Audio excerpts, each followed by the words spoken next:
Amen. Palakpakan natin ang Panginoon. Isa pa, palakpak sa Panginoon. Ayan. Ang purihin ng Diyos. Ayan, muli, nagkita-kita na naman tayo. Okay. As usual, na ginagawa natin, sabihin mo sa katabi mo, pinagpala ka. Kabila naman, pinagpala ka. Yeah, because we are blessed. Because we have a big God. Amen? Amen? Ayan. At dahil sa biyaya ng Panginoon, kaya tayo narito sa umagang ito. Ayan. Palakpakan pa natin ang Panginoon. Purihin ng Diyos. Okay? At ngayon po, magsisimula tayo sa isang katanungan. No? At nais kong pagbulayan itong katanungan na ito. Okay? Dumating na ba tayo sa punto ng buhay natin na kung saan binalikan natin yung mga bagay na pinaghanguan sa atin ng Panginoon? Nakigets ba natin? Dumating na ba tayo sa punto ng buhay natin na inalis ka na nga ng Lord dyan, pero bumalik ka pa din? Hello? Andiyan ba kayo? Magano ba?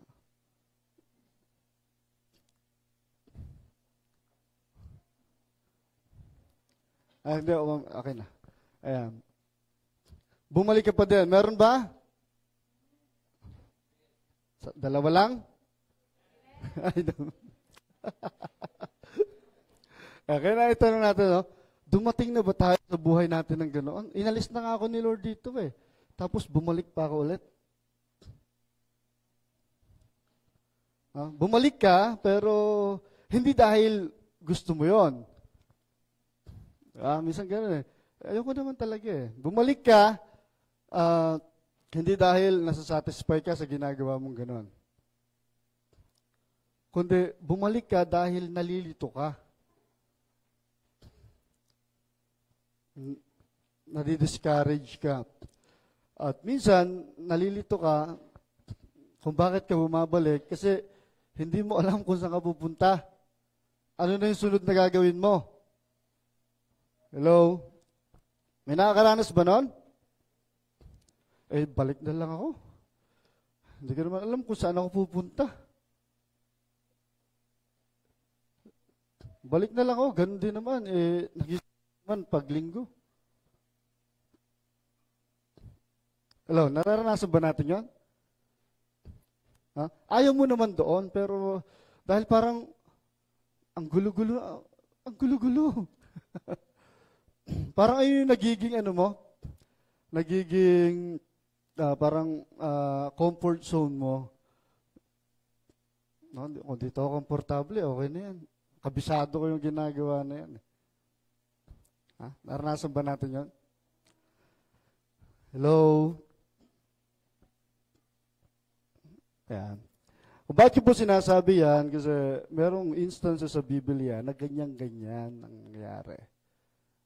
Okay? Ganun. Sabi sa binasa natin kanina, babasahin ko po ng maunawaan natin ng gusto. Sundan niyo po ako. Kung meron po kayong mga Biblia, purihin ng Diyos. Meron ba? Ayun. Kung wala pong Biblia, ibenta yung bahay, bumili ng Biblia. Okay ba yan? Mas importante yung Biblia.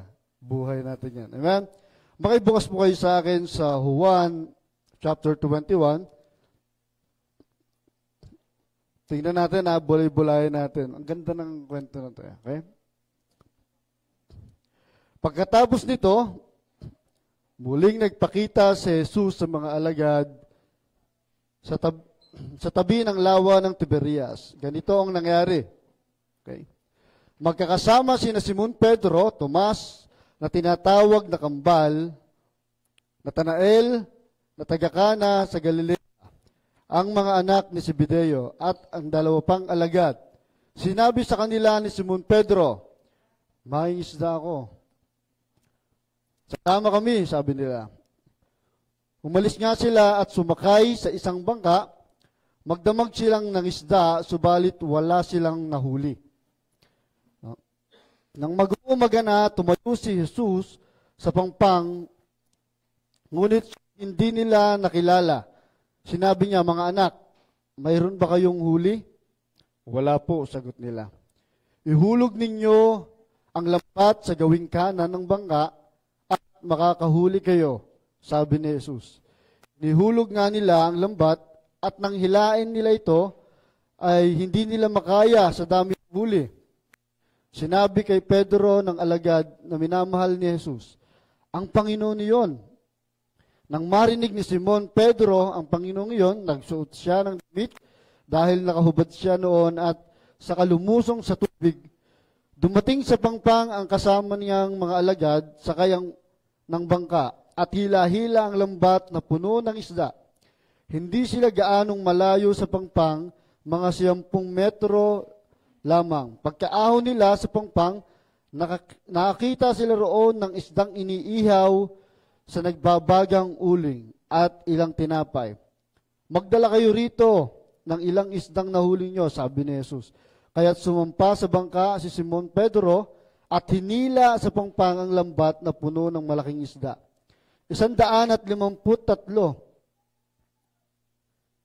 Lahat ng nahuli nila, hindi nasira ang lambat kahit ganoon karami ang mga isda. Hali kayo, mag-agahan kayo, sabi ni Jesus. Isa sa mga alagad ay hindi nangahas na magtanong sa kanya kung sino siya sapagkat alam nila na siya ang Panginoon. Lumapit si Jesus, kinuha ang tinapay at ibinigay sa kanila, ganun din ang kanyang ginawa sa isda. Purihin ng Diyos sa pagkabasa ng kanyang salita. So, ang kwento, ganito. Eto na nga. And related dun sa tanong natin kanina, etong mga disipulo na to, ay, this was the time na nabuhay na si Jesus. Okay? At itong time na to, ito yung pangatlong beses na nagpakita sa kanila ang ating Panginoong Jesucristo. At dumating yung punto na hindi nila alam na yung gagawin nila eh. Kasi that time, Jesus is paganon-ganon na. Bigla na lang nag-a-appear sa kanila because Jesus was glorified body na that time. Yung mga alagad, parang naiwan, nakahang. Ano magagawin namin? Di ba? Hindi nila alam kung saan sila pupunta na. Hello? Yan. Tingnan natin, yung gospel ni John, hindi siya nag-end up sa malaking ministering ginawa. Nag-end up siya sa pagkatawag ulit sa mga alagad. Okay? At ang ating title, title po, next. Kailangan ko na talaga bumili ng click. Communion before mission. Sabihin mo, communion before mission. Amen?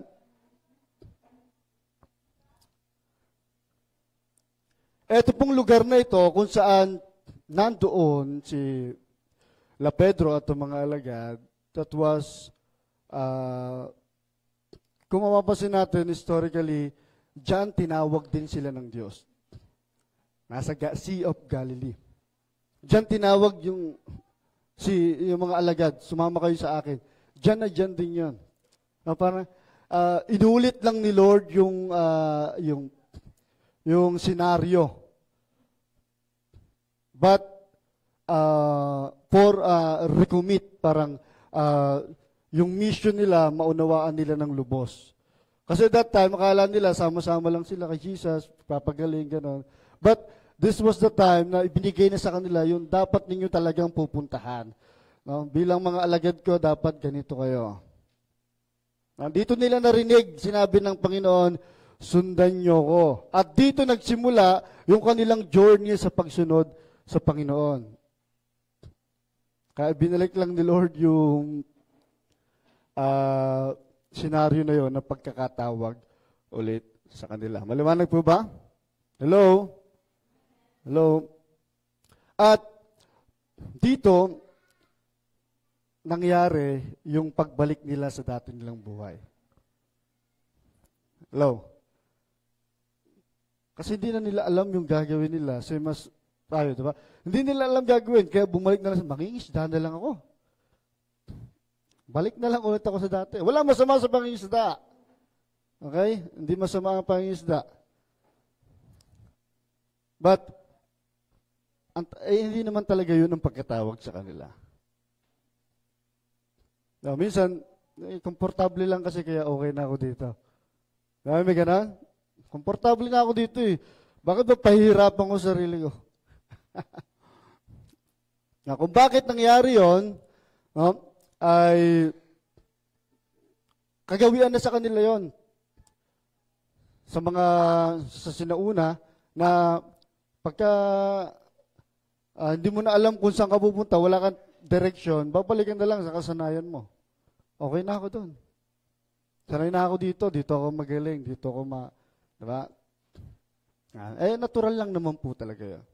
It is natural. Naramdaman nyo nga eh. Naramdaman ba natin yon? Hello, dumating ka ba sa punto ng buhay mo na gano'n? Na bumalik ka? Kung saan ka tinanggal ng Panginoon?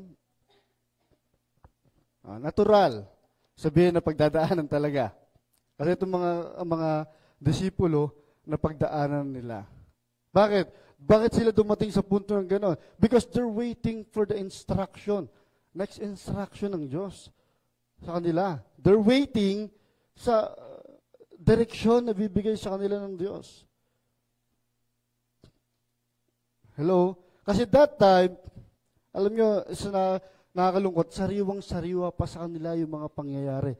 Kasi pangatlong beses pa lang to. Nandun pa yung pakiramdam, yung guilt nila. Especially Peter.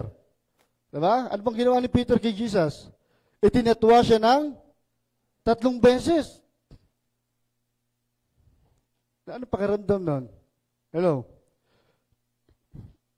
Na-dininay mong tao, tapos namatay, tapos buhay pala. Parang, diba? Sino pa? Nag-alarm. Sino pa? Si Tomas. Ano sabi ni Tomas? Unless hindi ko mailagay yung daliri ko sa mga palad niya, hindi ako maniniwala. Di ba? Sariwang-sariwa pa sa kanila yon. At yung mga ibang alagad, nagkalasa naman eh. Nung hinuli si Jesus, di ba? Tama? Nag-alisan sila. Wala kang sumama kay Jesus eh. Pero dahil yun sa nasusulat. Okay? Napaka-importante nun. That time, yung kanilang mga hinahanga doon, ina-expect, parang nawasak lahat eh. No? Frustrated sila that time. At the same time,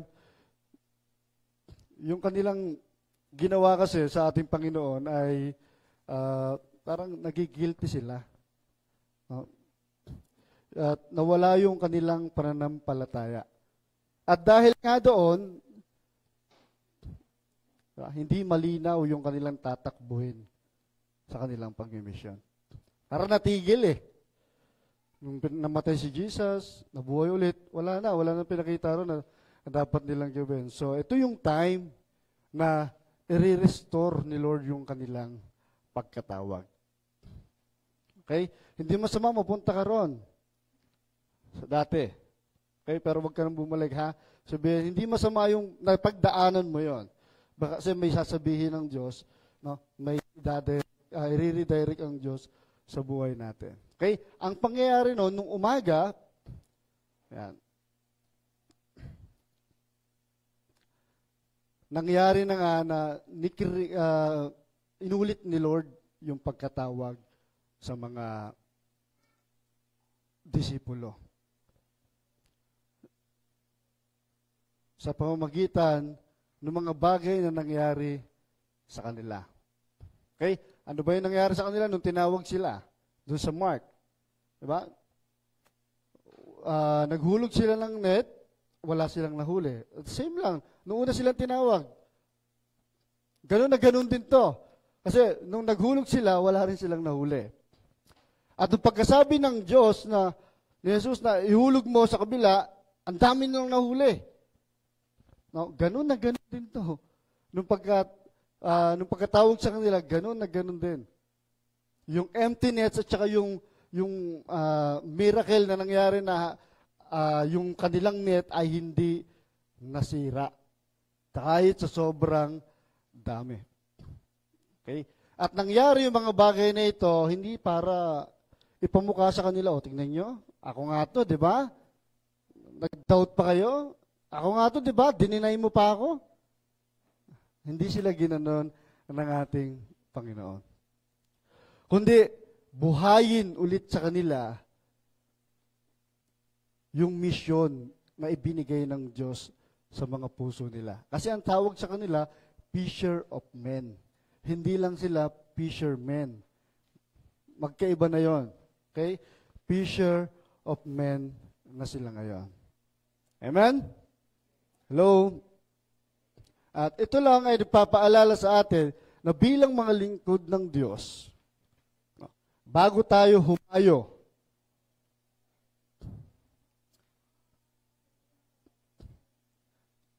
ay tinuturuan muna tayo ng Diyos na umupo sa Kanya. Hello? At dahil doon sa pagkatawag sa atin ng Diyos, na umuwi kayo dito. Masusundan naman natin mamaya yun. No? Ito yung time na i-restore ni Lord ano man yung nawala sa iyo. Amen?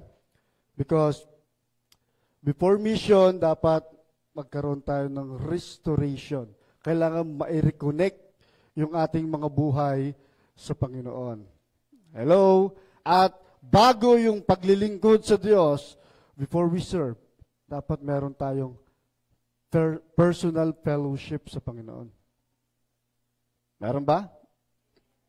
Meron ba? Ayan. Kasi katulad din natin yung mga disipulo that time. Ano yun? Next po. Ayan. Ano sabi yan? Many believers today, what? Are just like those disciples. Una, we're serving, but sometimes with empty nets. Hello? Abo. Nararanasan niyo ba yon? Naglilingkod ka naman, but parang walang nangyayari. Naglilingkod naman ako, but parang hindi ako lumalago. Naglilingkod naman ako, but parang napapagod pa din ako. Parang dami kong hanas. Hello.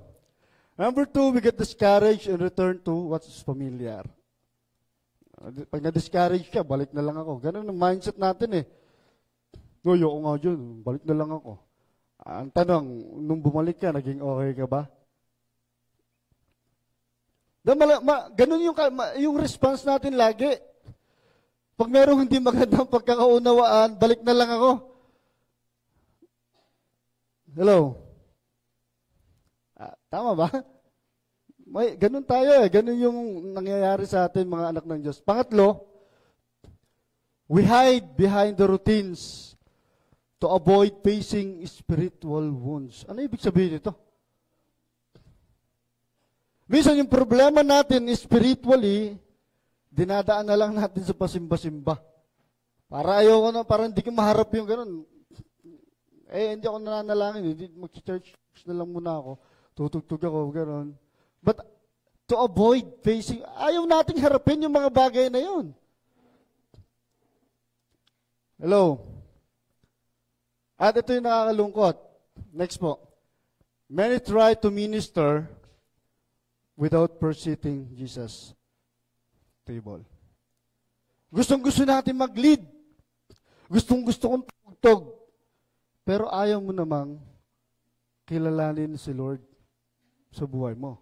Pero ayaw mo namang magkaroon ng personal na relasyon sa Diyos.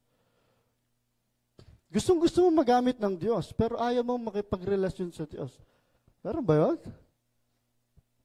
Parang hirap.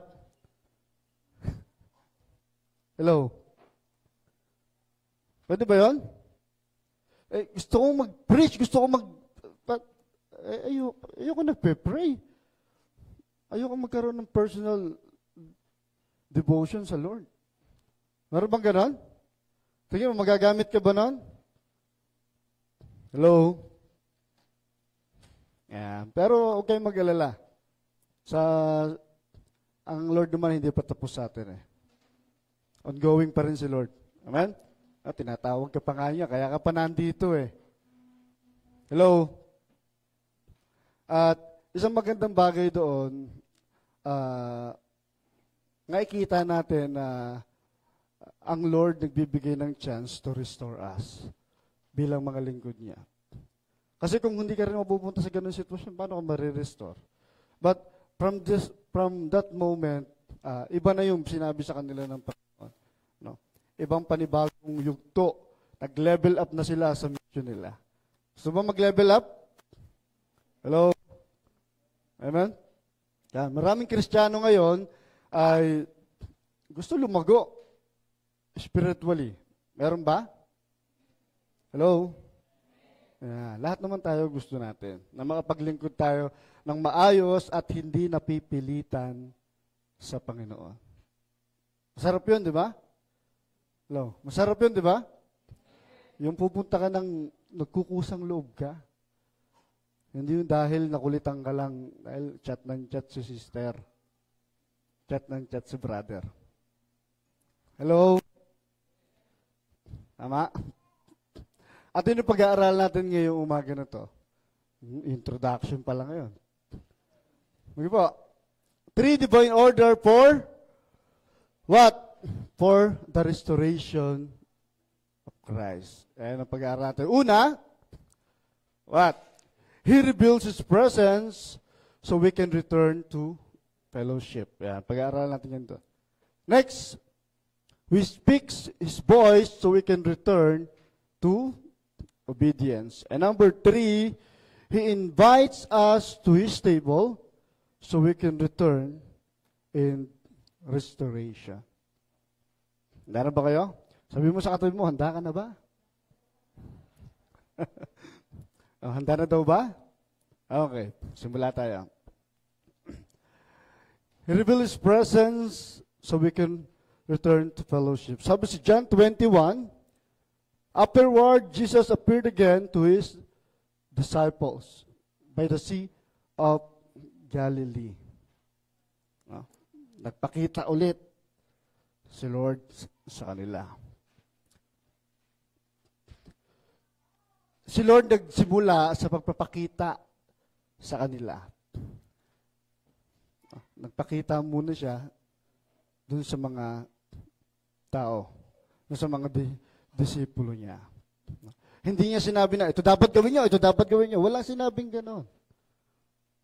Nagpakita siya. Yun yung una niyang ginawa bilang Diyos ng mga ito. Minsan kasi hindi naman kailangan natin, si Lord sapat na eh. No? Hindi natin kailangan ng marami pang Marami pa naman sa maraming kuda, parang marami pa naman sa atin irritable pagka maraming Hello? Diba nakaka-irita yan pagka maraming tama na. But nakakatuwa kay Lord kasi He present Himself. Hello? Amen? Because yung ginagawa nating paglilingkod, yung ginagawa natin pagmi-ministry, that is the byproduct of our relationship sa Diyos. Hello? Bunga yan ng pagrelasyon mo sa Diyos. At the same time, di ba, yan yung resulta ng pakikipagrelasyon mo sa Diyos. No, nag-uumapaw yung kagustuhan mo maglingkod sa Diyos kasi nga, may relasyon ka sa Diyos at kilala mo yung Diyos. May presensya ka ng Diyos sa buhay mo. Hello?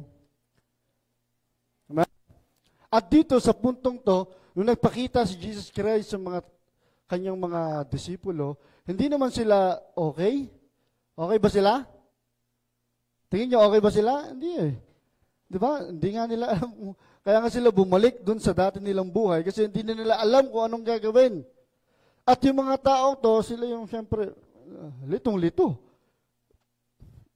Ano ba talagang gagawin ko? Saan ba talaga papunta tong buhay ko na to? Saan ba talaga papunta tong paglilingkod ko sa Diyos? Saan ba papunta tong pagsisimba-simba ko? Hello?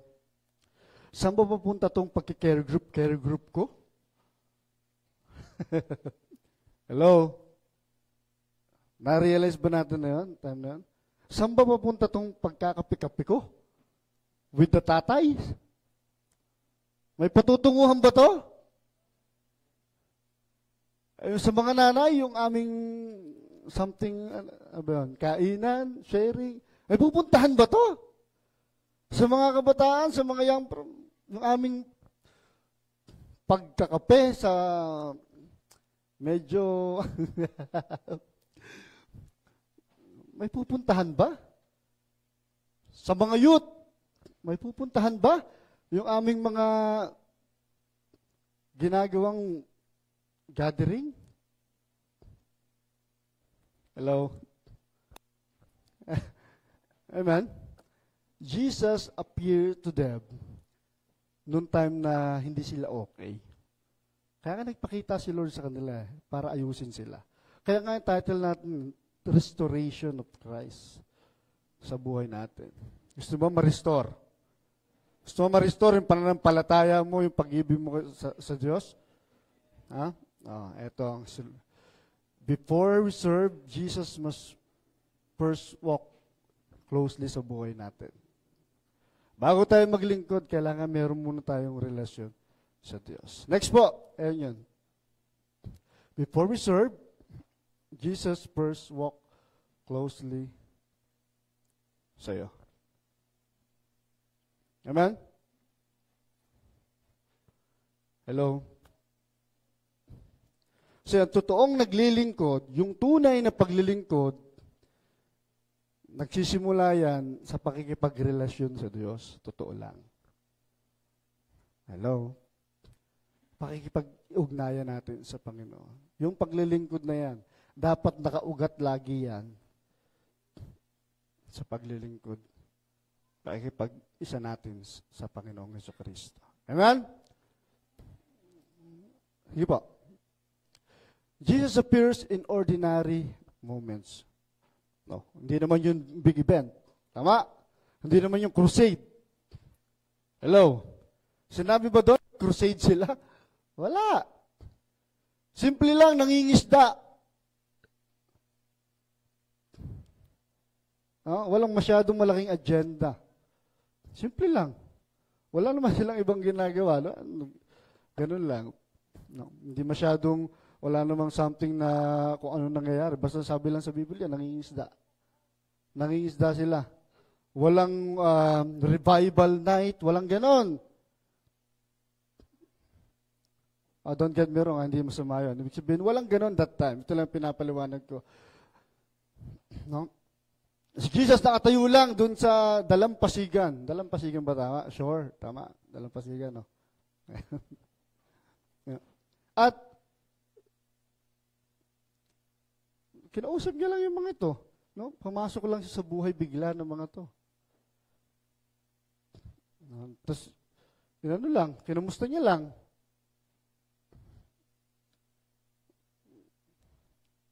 Kinamusta lang. Kasi, alam niyo yung si Lord, minimit tayo ng Diyos sa personal na buhay natin. Yung unexpected. Unexpected. Yung hindi mo inaasahan. Kasi may mga, yung pangyayari naman sa buhay ng tao, unexpected din eh. Hello? Kaya si Lord, unexpected. Kahit saang lugar ka. Hello? Amen? Sige po. Sabi ng Isaiah 41:10, so do not fear. I am with you. Do not be dismayed, for I am your God. I will strengthen you and help you. I will uphold you with my righteous right hand. Purihin ng Diyos. Sabi ng Diyos, huwag kang matakot. Kasama mo ako. Hello? Huwag ka madismaya, kasama mo ako. Palalakasin kita, tutulungan kita. Ayan ang sabi ng Diyos. Amen? Hindi ba comfort sa atin to? Sa panahon ng mga time na feeling natin, nag-iisa tayo. Ay, feeling ba kayong ganon? Na parang wala akong katulong, wala akong katuwang, nag-iisa. Sabi ng Lord, huwag kang matakot. Kasama mo ang Diyos. Tutulungan ka at palalakasin ka ng Diyos. Katulad ng ginawa niya dito sa mga tao na to. Tandaan natin, minimit tayo ng Diyos sa personal nating buhay. Sa ordinary day ng buhay natin. Araw-araw. That's the ordinary day of our life. Araw-araw. Be sensitive. Amen? Next. Sabi dyan, fellowship begins when we recognize His presence. Sa simula, ang sabi doon, hindi nila nakilala. Sabi ko, bakit hindi nila, laging ganun, kung nag-appear si Jesus, hindi nila nakikilala. Hindi ba nila kilala, hindi ba nila namumukhaan ng Panginoong Jesucristo? Laging ganun. Na-search. Sabi ko, that time, uso nila yung mga pantakip. Di ba? Sa mga Hudyo. Yung mga ganoon. But, this time, because of Jesus, glorified body na nga pala ang ating Panginoon. That's why hindi na talaga siya ganun makikilala mo. Unless, makita mo siya at magkaroon ka ng, makilala mo yung mga gawin niya at yung mga kilos niya. Then, saka pa lang nila nalaman na nung pagkahulog nila, sabi nakahuli sila, sabi ni John, yung pinakamamahal ng Diyos, sabi niya, si Lord yun. Bakit? Kasi yung ginawang milagro ng ating Panginoon sa kanila. Kaya na-recognize nila na si Lord yun. Amen? Fellowship begins when we recognize His presence. Amen? Sige po. Ang sabi dyan, John 10:4, when He has brought out all His own, He goes on ahead of them, and His sheep follow Him because they know His voice. Sabi ko, sila yung mga tupa ko. No? At pinamumunahan ko sila at sumusunod sila sa akin. Alam ng mga tupa ang boses ng kanilang Panginoon. Hello? Amen? Nagsisimula po yan sa pagiging aware natin sa salita ng Diyos. Marami sa atin namimiss yung pagkakataon na yan, na makilala ang Diyos, ma-recognize ang Diyos sa buhay natin. Bakit? Kasi hindi natin nakikita si Lord sa araw-araw natin buhay. Isa sa nakakalungkot yon. Hello? Hindi natin na-recognize ang Diyos sa mga biyaya niya. Pagkakakita ka ng pagkain, sunggab agad. Hello? Alam na ni Lord yan. Ha? Hello? Hindi natin na-appreciate kung paano tayo iningatan ng Diyos magmula sa bahay hanggang sa trabaho. At galing sa trabaho hanggang sa bahay. Parang norm na sa atin yun. Alam nyo lang. Pero, nakita mo ba? Iningatan ka ng Diyos? Nasabi mo lang ba, Lord, salamat. Well, safe. Sounded safe ako nakauwi. Na-appreciate ba natin yung ganong pag-iingat sa atin ng Diyos? Tandaan natin, nasa kalsada ka, maraming pwedeng mangyari. Hello? Wala na nga daw safe sa mundo ngayon. Sa presensya lang ng Diyos. Bakit? Kasi kung safe sa loob ng bahay, dapat walang namamatay sa loob ng bahay. Hello? Pero dahil meron, hindi pa rin safe pala sa bahay. Tama? Hindi safe. Kay Lord lang tayo safe. Appreciate. Pagkagising mo, cellphone agad. Hoy! Di ba? Pagkagising, cellphone agad ang hawak eh. Hindi ka man lang magpasalamat sa Diyos. Lord, thank you. Humihinga pa ako. Amen? Ang sabi ng Biblia, hindi napapahaba ng alalahanin ng buhay ng tao. Hindi din pala eh. Bakit? Ibig sabihin, i-acknowledge mo si Lord sa simpleng bagay. Dapat nakikita mo ang Diyos sa mga bagay sa buhay mo. Thank you, Lord. Yung mga kabataan namin dito, nagiging confident na. Thank you, Lord, kasi minumulat mo na yung isipan namin sa mga ganung bagay. As simple as, thank you, Lord. Galing ka sa bahay, pumunta ka rito, walang aberya. Salamat sa Diyos. Amen? Yung minsan hindi natin nare-recognize ang Diyos sa buhay natin. At napaka-importante yan, ang key ay awareness. Na sa lahat ng bagay na yan, kinakausap ka ng Diyos. Hello? Amen? Lahat yan. Always. Okay? Next. Sabi yan, the presence of Jesus drawn, what? Us closer. Yung presensya ng Diyos, katulad ng Peter, di ba, nung na-recognize niya na si Lord na yon, oops, tumalo na. Binasa natin kanina, nagdamit. Si Lord nga yun, nakita niya. Sige po. Ang sabi ng James 4:8, come near to God and He will come near to you. Wash your hands, you sinners, and purify your hearts, you double-minded. Sabi nung, come near to God. It is intentional na lalapit ka sa Diyos. Kasi kilala mo ang Diyos eh. Alam mo yung Diyos, yung nandoon, hindi ka ba lalapit? Lord, ikaw lumapit.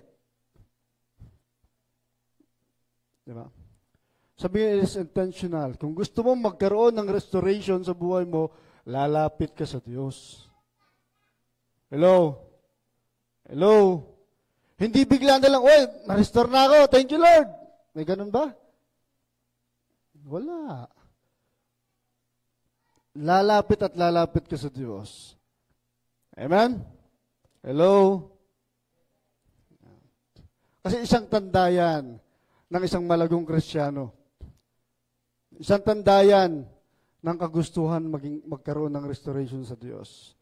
You have a desire to have fellowship sa Lord. Kailangan nagkakaroon tayo ng desire to have fellowship sa ating Panginoon. Hindi lang every Sunday, hindi lang prayer meeting, hindi lang prayer altar, every day. Mas masarap kausapin ng Diyos nang kayong dalawa lang. Nasasabi mo yung gusto mong sabihin. Hindi ka ikikismis ni Lord. Hello? Mas masarap yun. At mas nakakagina. Huwag kayong magsalita sa mga puno. Diba? May mga ganong kaisipan. Pag bigat na bigat ka na daw, kausapin mo yung puno, doon ka magsalita. May paagat pa nga eh. Diba? Bakit ko sa puno sasabihin? Sabihin ko na sa Diyos. Ano magagawa ng puno sa akin? Hello? Amen? At kung gusto natin lumago, seek the presence of God sa buhay natin. Amen? Amen? Ayan, because fellowship, yung fellowship natin sa Panginoon, nagbibigay sa atin ng mas lalo pang pakiramdam na mas lalong lumapit sa Diyos. When you have fellowship kay Lord, hindi ka papayag na hindi ka attend ng Sunday. Hello? Kasi nga, matindi na yung relasyon nyo eh. Matindi yung kagustuhan mo na mas makilala pa ang Diyos. Hello? Hindi ka mapipigilan na umattend ng araw ng linggo. Amen? Okay ba yan? Ayan. Diretso po tayo. Number 2, He speaks His voice so we can return what? To obedience. Okay. Verse po natin, sabi diyan, He said, throw your net on the right side of the boat and you will find some. Sabi diyan, when they did, they were unable to hold the net. It is because of large number of fish. Jesus speak to them. Bakit? Sa kanilang kabiguan. Ba't wala silang nahuli eh? May nahuli ba sila? Wala.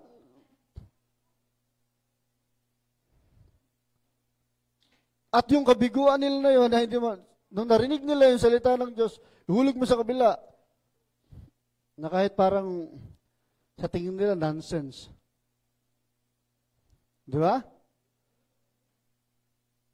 Mangingisda ako.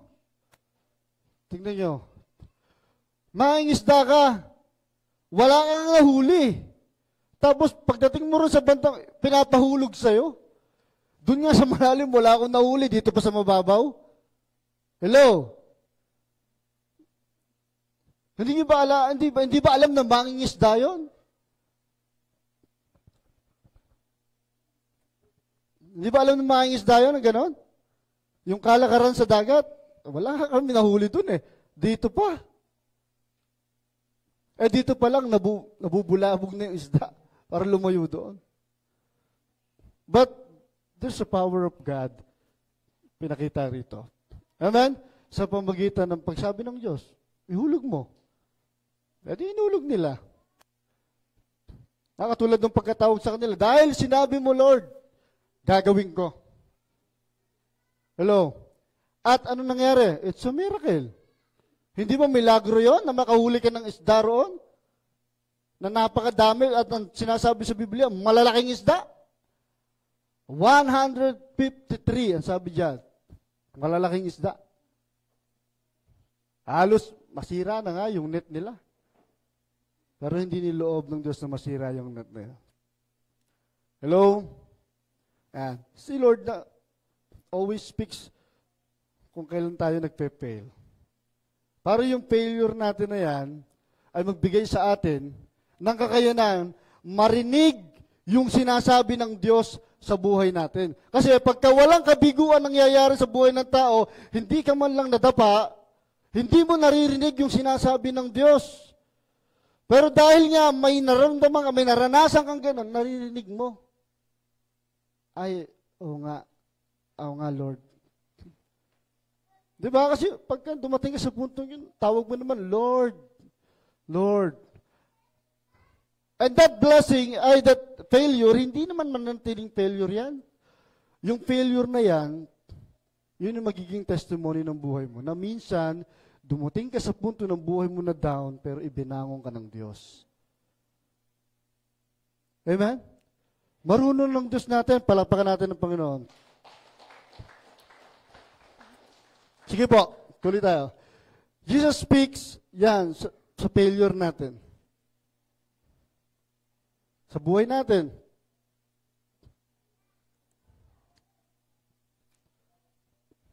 Ginagamit ng Diyos yung mga bagay na yan for us na manumbalik yung ating desire to know God. Kasi alam mo, ang Kristiyano, ito yung totoo eh. Pagka medyo matagal na sa church, pahayahay na lang yan eh. Kaya nga minsan, ang ginagawa,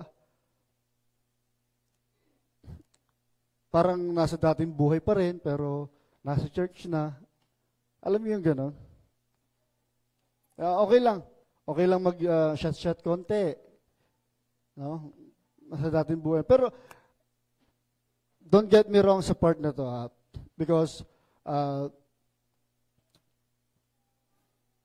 be sensitive enough to see yung mga bagay na ginagamit sa'yo ng Diyos as a challenge. Hello? Ang laging tingin natin, ang laging nakikita natin sa mga bagay, sa buhay natin na hinaharap natin, Lord, anong gusto mong matutunan ko sa part na to? Lord, anong gusto mong sabihin kung bakit ko nararanasan to? Anong gusto mong matutunan ko? That is our stepping stone para lumago sa ating pagkakilala sa Diyos. Amen? Kaya dumarating yung mga bagay na yan sa buhay natin para panumbalikin yung nagbibingi-bingihan, nagbubulag-bulagan, nagtutulog-tulugan ng mga anak ng Diyos. Yan pa naman pinakamahirap gisingin. Yung gising na. Diba? Madaling gisingin ang tulog eh. Uy, gising, pero yung gigisingin mo yung nagtutulog-tulugan, diba? Oh. Ginagamit ng Diyos sa atin to restore us. Amen? Next po. Unless the Lord builds the house, the builders labors in vain use. Unless the Lord watches over the city, the guard stands watch in vain. Kung hindi lang daw si Lord yung nagbibuild ng buhay natin, walang pakinabang yung mga bagay na yan. Hello? Walang kabuluhan yung mga bagay na yan kung hindi lang din ang Diyos yung nagbigay. At ako naniniwala ako na ang Diyos ang naglagay sa inyo rito, kaya may kabuluhan kayo. Hello? Amen? Nakikita mo ba yung sarili mo na meron kang halaga? Ha? Nakikita ba natin? Yeah, napaka-importante niyan na makita natin. Sige po. Simple obedience open the door to impossible. Ano sabi nila? Simple instruction lang. Batong mo dyan sa kabila. Para ba? Napakasimpleng instruction ng Lord. Bato mo dyan ilaglag mo dyan. At anong response ng Diyos? Extraordinary. Bakit sinabing extraordinary? Hindi naman ordinaryo na sa pangpang nakakakuha ka ng malaking isda. Ordinaryo ba yun? Hindi ordinaryo yun. Makikita mo doon sa pangpang, puro kabibi. Hindi ka makakita ng malalaking isda ron. That's the response of our Lord. Extraordinary. Sa simpleng utos at sa simpleng pagsunod natin, there is an extraordinary sagot ang Diyos. Amen? Hello? Bakit? Kasi pinapakita nito kung paano tayo nagsasubmit sa Diyos. Nag-submit ang mga to. Binaba nila yung kanilang sarili na wala naman talaga silang magagawa. Amen? Sige po. Next. Charan. Ayun. Yan. But Samuel replied, does the Lord delight in burnt offerings and sacrifices as much as obeying the Lord? To obey is better than sacrifice. Mas gusto ng Diyos yung pagsunod mo kaysa pagsasakripisyo mo. Magkaiba yan eh. Diba? Pwede ka mag-sacrifice pero hindi ka naman sumusunod. Hello? Pwede ka nandito sa church pero wala dito yung isipan mo eh. Nasa pang-alalahanin, naku, sino kaya, may sasaingin pa ba ako mamaya? Ano kayang uulamin namin pag-uwi? Hello? Pwedeng nandito ka, pero wala ka. Amen? Totoo na yun. But sa simple obedience ng mga lingkod ng Diyos, yeah, ay pinagpala sila ng matindi ng Diyos. Okay? Miracles happen sa simpleng bagay na gagawin mong pagsunod sa Panginoon. Maliit na pagsunod, malaking gantimpala. Can you imagine that? Di ba kayo natutuwa? May ganun tayong Diyos. Simpleng pagsunod, payapa ang buhay ko. Simpleng pagsunod, hindi ako magkakasakit. Hello? Dahil sa simpleng pagsunod at pagtitiwala sa ating Panginoon. Amen? Next po. Obedience. Yan. Oras na. Obedience produces fruit only what? God can give. Nung pagsunod nila sa Diyos, ano nangyari? Supernatural blessing ang ibinigay sa kanila. At the same time, hindi nasira yung pinaglalagyan nila. Amen? Sige po, verse natin.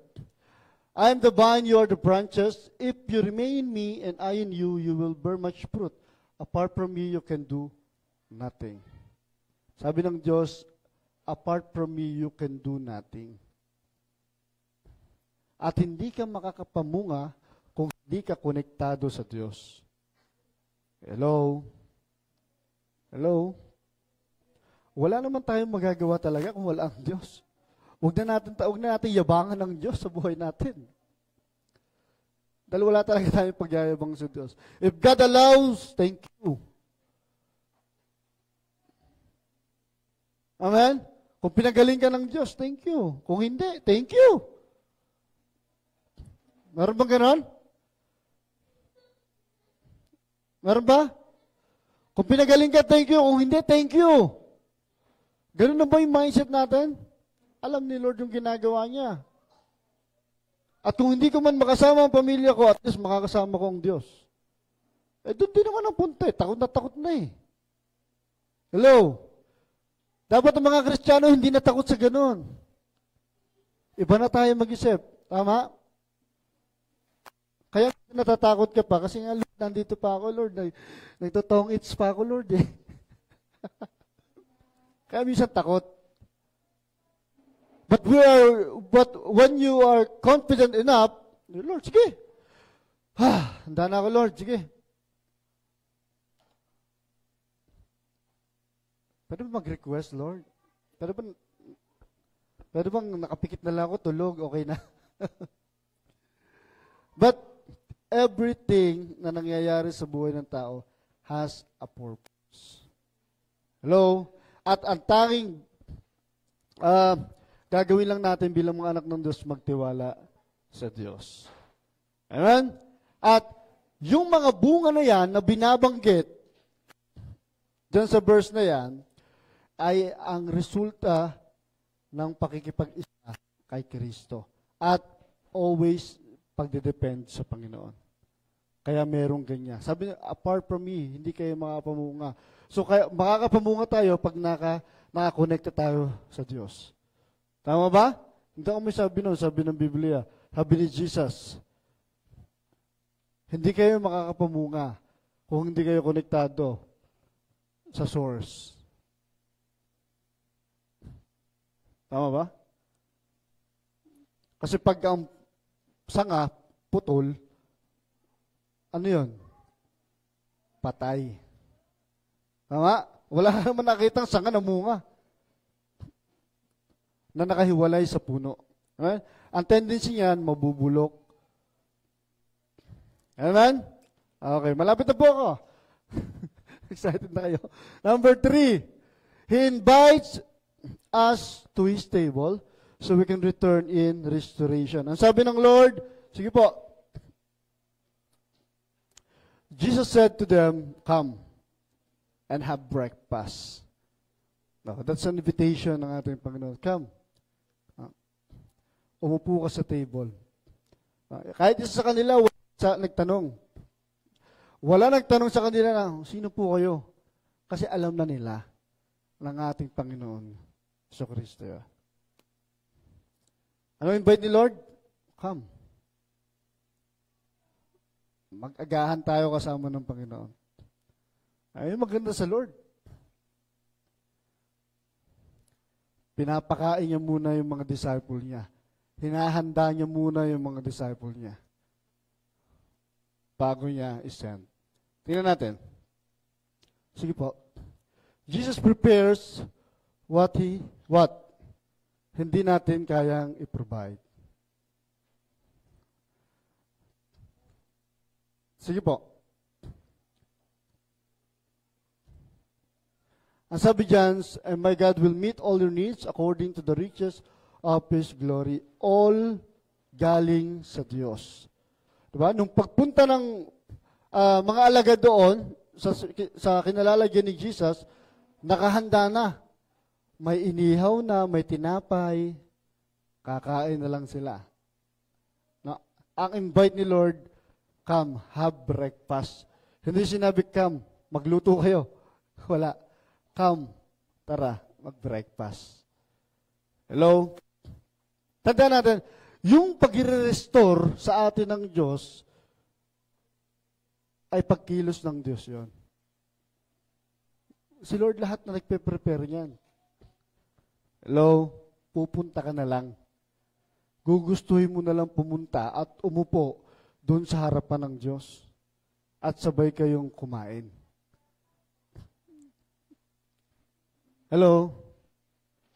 Amen?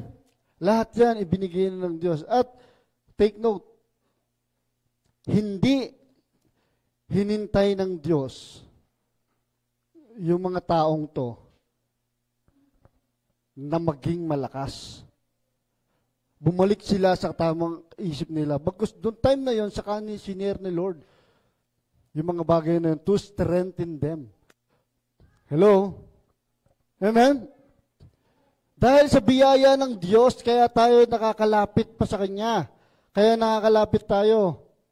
Hindi tayo tinatawag ng Diyos kasi malakas ka na. Oy, okay na to. Ang lakas. Hindi. Kaya nga tinatawag ng Diyos para palakasin ka niya. Sabi mo sa katabi mo, tinawag ka para palakasin. Kasi hindi ka pa malakas. Amen? At kaya tayo na-restore dahil hindi tayo malakas. Mabait lang talaga ang Diyos natin. No? Generous lang talaga ang Diyos. Sa buhay natin kung bakit pa tayo nagpapatuloy. Ang restoration, hindi naman credit natin yon. It is all God's work sa buhay natin. Lahat yan, gawa ng Diyos yun. Hindi natin achievements yan. Yes! Na-restore ako. Hindi. Lahat yun pagkilos ng Diyos. Amen? Tingnan natin next po. The charcoal fire points back to Peter's failure. Sige po, pakita natin. Sa John 18, it was called the servants, officials stood around that fire had made to keep warm. Peter also standing with them, warming himself. Tingnan nyo ha. Noong time na yan, ay unang pagtatwa ni Pedro kay Jesus. Kasama siya doon, pinapainitan niya rin yung sarili niya. And that time, parang, alam yung pinaalala sa'yo ni Lord yung pangyayari. Pero nung nakita mo isang bagay, yung isang sitwasyon, parang gantong-ganto yun ah. Parang gantong-ganto yun nung tinatuwa ko si Lord ah. Tapos gantong-ganto niya rin ako pakakainin. Tinanggap niya pa rin ako. Kasi that time, yan niya tinanggi na. Nung sinasabi, kasama to ni Jesus. Hindi. Hindi ko kilala yan. Hindi ko kilala yung taong yan.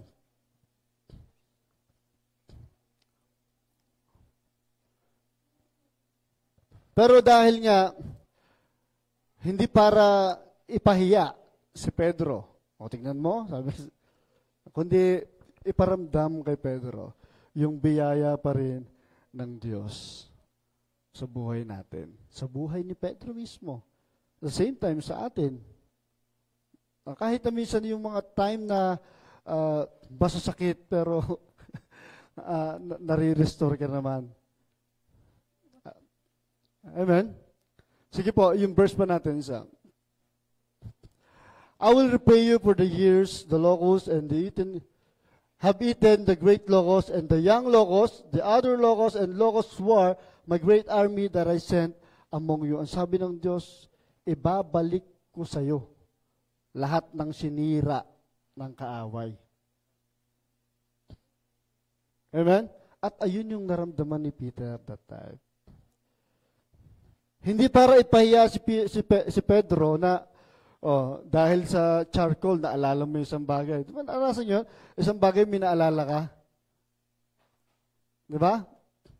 Itong bagay na ito, nagpapaalala sa akin. And in that time, yung charcoal na yan, doon siya nagpapainit. At the same time, yun yung ginamit ni Lord na paalala sa kanya. Dito ka nag-failed. But itong failure mo na to, gagamitin natin as your testimony. Hello? Amen? Gamitin natin bilang patotoo. Na minsan, ganun nangyari, but dahil sa nagmamahal tayo sa Diyos, binigay niya yung mga bagay para sa ikabubuti natin. Amen? Amen? Kahit na dun sa masasakit na bagay na tawag dito, masasakit na alaala. Yan. Nagpapaalala sa atin. Yan. Ay binibigyan tayo ng kagalingan ng ating Panginoon. Amen? Next po. God can restore what was lost. Tandaan natin yan. Kung ano man yung dati na nagawa mo at nawala sa'yo na ninakaw ng kaaway, God can restore that sa buhay natin. If, what? Have fellowship sa Panginoon. Kung gusto mo pa rin magkaroon, ihanda mo yung sarili mo para sa pakikipagrelasyon sa Diyos. Next po. Restoration precedes commissioning. Una muna ang restoration bago ka mag-mission. Kaya kanina, ang title natin, Communion Before Mission. Kailangan ma-restore ka muna. Hello? Bago tayo gamitin ng Diyos, ano sinasabi ng Diyos dito? Dapat ma-restore muna yung sarili mo. Bakit? Kasi hindi ka pwedeng magbigay ng wala ka. Meron ba nagbigay ng meron? Ay, nang wala siya? Hello? Kaya nire-restore tayo ng Panginoon, ikaw muna bago sila. Sa mga sumunod na verse nito, yung pag-aaralan din natin yan sa mga susunod. Bago ni Pedro pinakain yung mga iba, siya muna yung kumain sa harapan ng Diyos. Do you get my point? Kailangan mauna ka. Kailangan meron ka muna. Mahirap i-share si Jesus Christ sa tao na wala kang relasyon kay Jesus Christ. Dapat meron kang Kristo sa puso mo bago ka mag-share ng Kristo sa iba. Tama? Kasi you cannot give kung wala ka naman ito. At ayun yung gustong sabihin ng ating Panginoon dito. Amen? Bago ka ipadala, dapat maibalik muna tayo sa presensya ng ating Diyos. Doon muna sa pakikipagrelasyon. Para maging powerful yung pagkatawag sa atin ng Diyos. Amen? Dito sa pinag-aralan natin ngayon, pinagaling muna yung mga puso nila bago sila ginamit ng Diyos. Same sa atin. Mahirap magbigay ng payo ng kagalingan ng puso kung ikaw mismo wasak. Hello? Kung ikaw mismo bigo, makakapag-encourage ka ba dun sa taong nabigo? Baka sabihan mo pa, hindi, sabay na tayo. Bili ka lubid. Frustrated ka eh. Di ba? Hindi, yung ulubid, blade na lang. Hello? Pinapagaling muna tayo ng Panginoon bago tayo magpagaling ng iba. Sabi mo sa katabi mo, dapat mauna tayo. Tama? Dapat mauna tayo. Ayan, sa presensya ng ating Diyos. Bakit? Kasi hindi mo kayang ibigay sa kanila kung wala ka. Dapat meron kang Kristo sa buhay mo at meron kang relasyon sa Diyos, totoong relasyon sa Diyos, na ang resulta ay nag-uumapaw na paglilingkod na hindi napipilitan sa Diyos. Amen? Amen? Nandito pa ba kayo? Handa na ba tayo? Ma-restore ulit ang ating relasyon sa Diyos? Huwag na tayo magpatumpik-tumpik. Tandaan natin na ang buhay ay parang aso lang. Okay? Kaya huwag tayo magpatumpik-tumpik. Huwag natin ipagyabang na possible malakas pa tayo sa kinabukasan. Huwag natin gagawin yan. Because God ang nakakaalam ng mga pakay at panahon na yan. Okay? At darating yan nang hindi mo inaasahan. Tanong, handa ka ba? Handa ka ba? Handa ka ba? Okay. Next po. With a touch, with my mouth said, see, this has touched your lips, your guilt is taken away, and your sin atoned for. Then I hear the voice of the Lord saying, whom shall I send? And who will go for us? And I said, here I am, Lord, send me. Etong pangyayari na to, inayos muna ng Diyos sa Isaiah. Okay? Kaya ang sabi diyan, with he touched my mouth and said, hawakan yung kanyang labi, nilinis siya bago siya gamitin ng ating Panginoon. Ganun na ganun din tayo. Tayo muna magpalinis sa Diyos. No? Kailangan dumaan tayo sa apoy na nagre-refine ng ating pananampalataya kung totoo ba. Nang sa ganon, magamit tayo ng Diyos at masasabi natin sa Lord, sa katulad ng sinabi ni Isaiah. Ano sabi ni Isaiah? Here I am, Lord. Send me. Sabihin nga natin. Isa pa, yung sasabihin mo kay Lord, wag sa akin. Ha? 1, 2, 3. Here I am, Lord. Send me. Yeah. Amen? Yan yung masarap sa tenga ng ating Panginoon. Nag-aagawan pa tayo, Lord ako.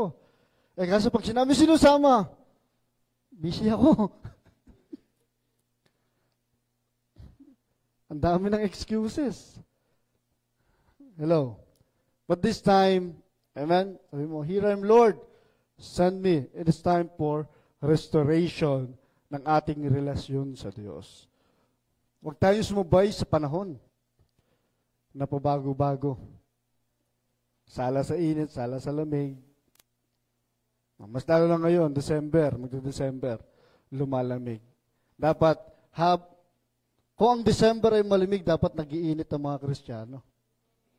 Amen? Hindi tayo sasabay doon. Hindi tayo seasonal Christian. Tama ba? Hello? Seasonal Christian ba tayo? Magusto lang? Meron ba?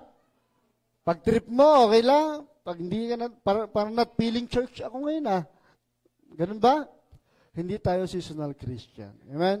Tayo ay mga totoong Kristiyano. Amen? Palakpakan natin ng Panginoon. Sige po. Tapos na ako. Mag-alas 11 na. Sorry. Tingnan natin. Ating conclusions. Tingnan nyo presence, fellowship, He come to us and draw us near. Dumating ang Lord at nilalapit niya tayo sa Kanya. Voice, obedience, He speak. And we respond with faith. Talaga naman. And the table, that's the area of restoration. Kasama natin ang Panginoon. No? He healed us before He sent us. Amen? Tandaan natin that Christianity is not nakapaloob sa performance. Okay? Ginagawa mo yung bagay na yan kasi nga nag-uumapaw na ang Diyos sa buhay mo. Amen? Hello? At be mindful of this, mga kapatid. Hindi ka tinawag ng Diyos kasi ready ka. Ulitin ko. Hindi ka tinawag ng Diyos kasi ready ka. Bakit? Kasi gagawin kanyang ready sa kanyang presensya, sa kanyang salita, at sa kanyang table of restoration. Doon pa lang tayo hinahanda ng Panginoon. Kaya yung mga nagsasabi, hindi pa ako ready. Kailan pa? At yung mga taong to, ready ba sila? Ready ba sila? Hindi. Gulo nga sila eh. Di ba? Tinawag ka ng Diyos para ang Diyos mismo yung maghanda sa iyo. Not to your own strength, but the Lord's strength. Na nagbibigay sa atin ng kakayanan para tumayo pa. Amen? And sa last verse natin, mga kapatid, 1 Peter 5:10, sabay-sabay tayo.